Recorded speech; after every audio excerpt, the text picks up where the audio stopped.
Rewa collector Pratibha Pal ने बताया कि आज मतदाता सूची का अंतिम प्रकाशन हुआ है। पूर्व में जो नाम जोड़े गए हैं, काटे गए हैं या संशोधन किए गए हैं, वो सभी फॉर्म 6, 7 और 8 में प्रविष्टियां दर्ज की गई हैं और मतदाता सूची की जानकारी सभी राजनीतिक दलों को कर दी गई है। इसके लिए आज स्टैंडिंग कमेटी की मीटिंग बुलाकर सभी दलों को सॉफ्ट व हार्ड कॉपी की प्रतियां भी दी गई हैं, जिससे सभी लोग उसका अवलोकन कर लें। उपस्थित राजनीतिक दलों के प्रतिनिधियों के संज्ञान में यह लाया गया है कि मतदाता सूची के अंतिम प्रकाशन के बाद जैसे ही आचार संहिता प्रभावशील होगी, नाम कटने और संशोधन की प्रक्रिया बंद हो जाएगी, लेकिन नाम जुड़वाने की प्रक्रिया अभ्यर्थियों के फॉर्म जमा करने के 10 दिन पहले तक चलती रहेगी। इसलिए सभी दल मतदाता सूची का परीक्षण कर लें। अगर कोई मृत या रिपीट नाम मतदाता का है तो उसे सुधारने का समय आचार संहिता के पहले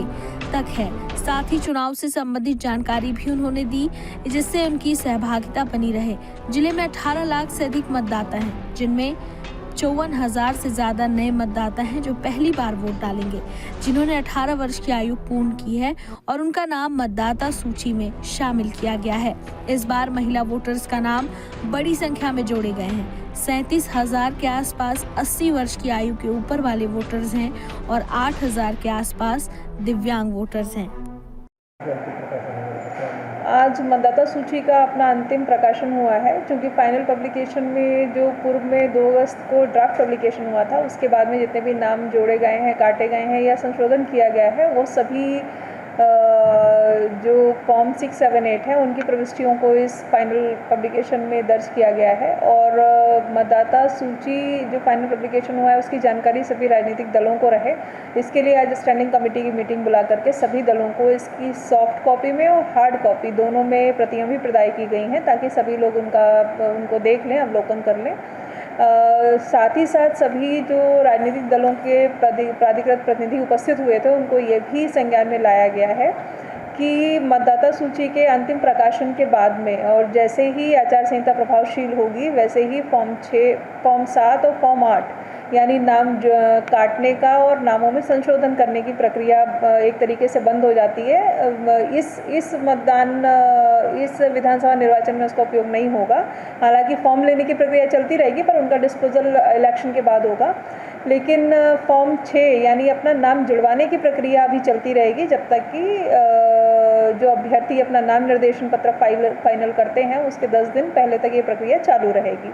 तो सभी भली प्रकार से अपने नामों का परीक्षण कर लें और सभी को ये भी अवगत कराया गया है, यदि अभी भी किसी राजनीतिक दल को ये लगता है कि किसी मृत व्यक्ति का नाम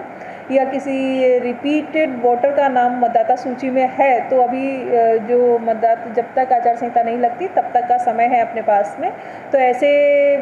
विषय हम लोग के संज्ञान में ला दें, तो उन पर भी हम लोग ताकि समय रहते कार्रवाई कर लें। साथ ही अन्य जानकारियां जो इलेक्शन से संबंधित थी वो भी मतदान सभी राजनीतिक दलों को दी गई हैं, ताकि भली प्रकार से उनकी सहभागिता सुनिश्चित की जा सके। लगभग जिले में कितने मतदाता हैं? अब फाइनल पब्लिकेशन में जिले में 18 लाख से अधिक मतदाता हैं और इस बार का जो फाइनल प्रकाशन हुआ है उसमें हमारे यहाँ लगभग 54,000 से अधिक अपने यहाँ अब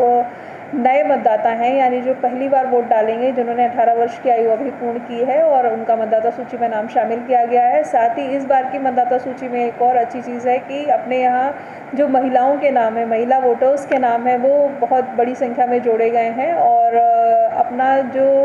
सेक्स रेशियो पिछली बार की मतदाता सूची में जो 888 था वो बढ़ करके इस बार 914 हो गया है और इसीलिए हम लोगों ने ऐसे बीएलओ को भी पुरस्कृत किया है जिन्होंने 100 से अधिक महिला मतदाताओं के नाम